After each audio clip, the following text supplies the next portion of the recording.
Part 50. Who the fuck did I marry? So, the aftermath. There are some realizations I had to come to after the divorce and everything had passed. One, Legion never loved me. He never loved me. He doesn't love himself, so I know he didn't love me. Number two, he didn't even like me. He watched me get excited about things that he knew I was not going to get. And not even just the possession stuff. Like, of course, we know I was excited to be the woman whose husband is like, I'm taking my wife to London. I was excited to be the woman whose husband was like, yeah, I bought my wife a brand new BMW X5. You have to understand, as all the jokes that we make about the BMW, it was the time and effort that he spent in taking me to dealerships and being sure to put me in the car and test drive the car and, oh, I can see you in this. I like this for you. It seems safe. It was the effort to really make me believe that he was going to get this just for him to fuck with me. The effort in taking me to all these homes to see my face light up as a woman who grew up on welfare, to be able to walk into these 4 and 5 bedroom homes knowing that he didn't have any money to buy it. Imagine if he had just been honest and said, hey, I like in my free time to go to open houses and just see how the other people live. Imagine if he had just said that versus wasting not only my time, but the wasting the time of the realtors who did nothing wrong. There's a level of cruelty to my ex-husband that I had never experienced before. And God knows, I pray I never experience it again. That's the word that comes to mind when I think of him. He is cruel. And it wasn't just me, he did it to the ex-wife. So, do I trust? No.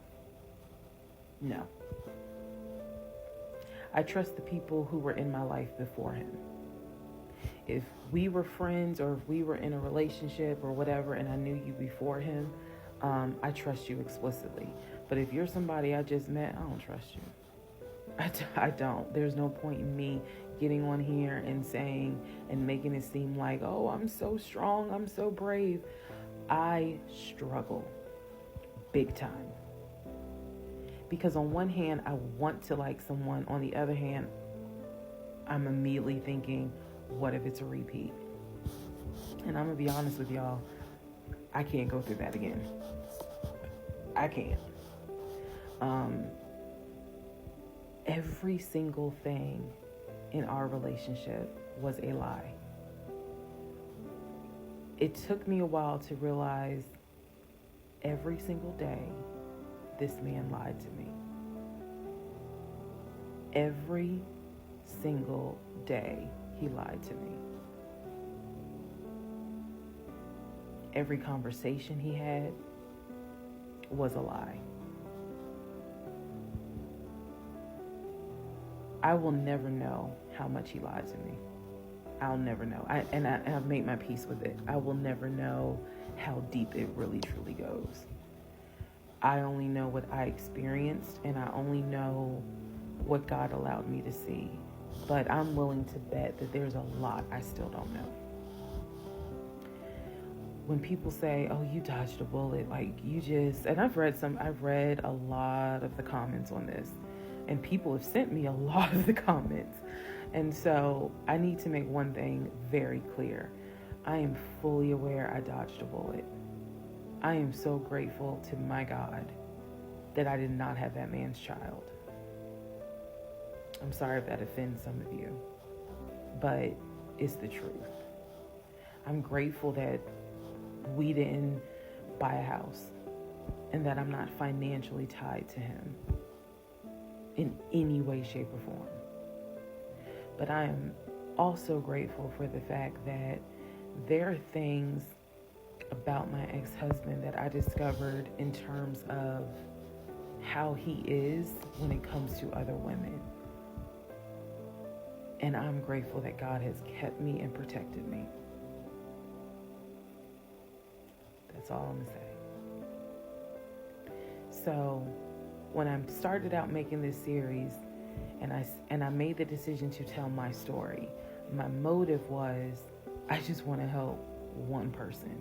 If there is a woman out there who's like, God, I want to be married and I met this guy and something don't seem right, but maybe it's not that bad. My advice is, honey, just go ahead and do your research, because I can honestly tell you, being single sucks, okay? In my opinion, sometimes it sucks, but being married to the wrong person is a type of hell no one should have to go through. You should not have to be married to someone that does not like you. You should not have to be married to someone that doesn't even love you. And I know what that is like. I know what it's like to be told, hey, babe, I love you. And yet, I swear, I think that man sat back in the recliner with his WWE Championship Roman Reigns belt and laughed his ass off at me every day. Like, damn, she really believed it. Ha, ha, ha, ha, ha. I do. I really do think that. My radar was broken because I am an intelligent woman, and I know that I know better. And I still sometimes ask myself, how the fuck did you let this happen? How did you let this be your story?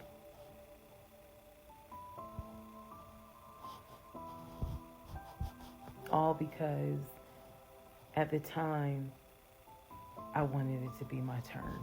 And I hoped it was my turn.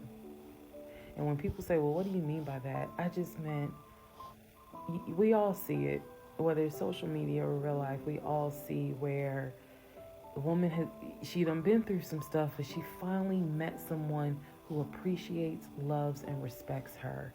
And it is a beautiful thing. I had hoped that when I met him, it was my turn for that. And instead of being obedient, I wanted to be right, and I wanted to do what I wanted to do. And the cost of that decision was heavy. The toll of reliving this whole scenario was heavy. It was. I'm almost surprised at how hard it was to actually finish this playlist. Not because I couldn't remember stuff. I probably remember way more details than what I actually put out. But it's just the fact that it's like I'm reminding myself, how did you let this happen? So, therapy is real. Therapy helps. Stella Rosa Black helps too. And yes, I will one day get to London. I will get my dark blue BMW X5 with a cognac interior. I believe I will get those things. Just got to get them a different route. So, thank you all for being on the playlist of Who the Fuck Did I Marry? I promise I will go live, and I will let you all know when I go live so that we can have a wine night full of question and answers. Thank you for watching.